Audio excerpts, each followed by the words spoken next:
So this is a 55 Gullwing. It's the 223rd car made out of 1400. I'm only the third owner, but we were told that it had a small accident back in the 60s and was fixed.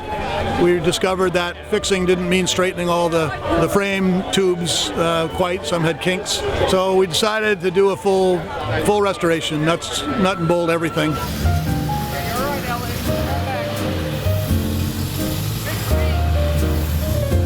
The restoration was about 3.5 years. Part of that was the first person that worked on it for me was a one-man shop, and so it took him a lot of time. He did the frame, he did the metal work, and he did the paint.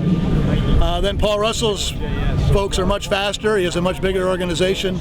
They did all the mechanical assembly. They did the interior, put the car all back together for me, tested it. It's the same with the engine. It's all original. It's back to the original.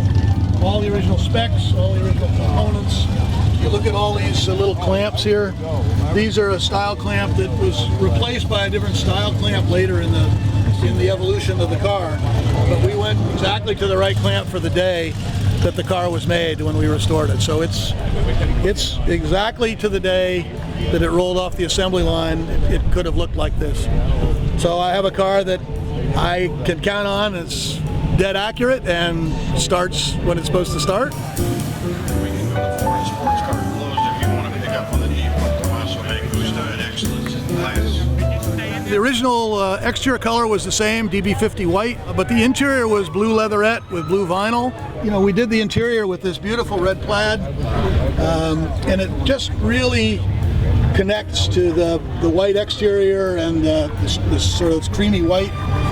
The dashboard is body color, which is what was normal for the 300SL, and so you get this very nice warm interior, and all of a sudden you get this pop of red, and you see these sort of yellow, cream-colored streaks, right? Yeah. And then the luggage I guess it came originally. The car had the luggage with it, right? My car, when I got it, didn't have luggage with it, so this luggage was made by Paul Russell's guys, but exactly the way Mercedes would have made it as an option with the car.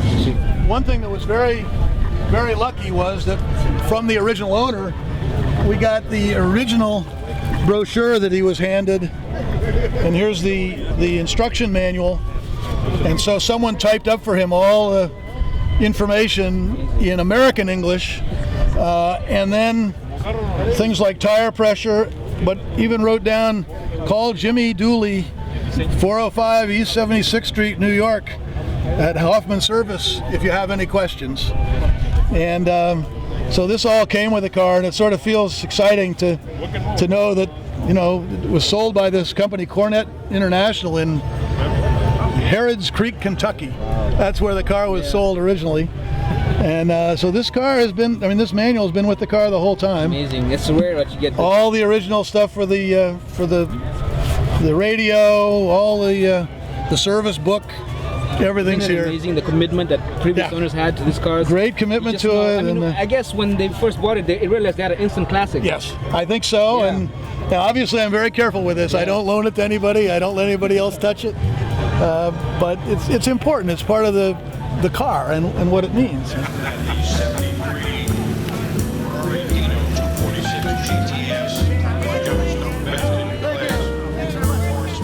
Great car to drive. I'm trying to get 1,500 miles a year on it. I also have an SLS, a 2011 SLS. I love that car, and I love showing them together to show the DNA from this car and how it was translated into the SLS. A lot of fun to put those two cars together and show how Mercedes is packing the tradition into the modern cars. A lot of fun to explain for me. It's the best I can do. These are counterweighted, so they go up very easily.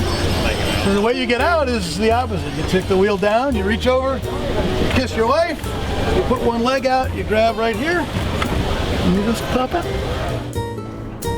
This is a celebration of a modern classic. This car not only had to meet, look at this, it had to exceed expectations. Beautiful, sexy, of being the modern Gullwing. This car is so addictive. You don't know if you're going to drive or fly it.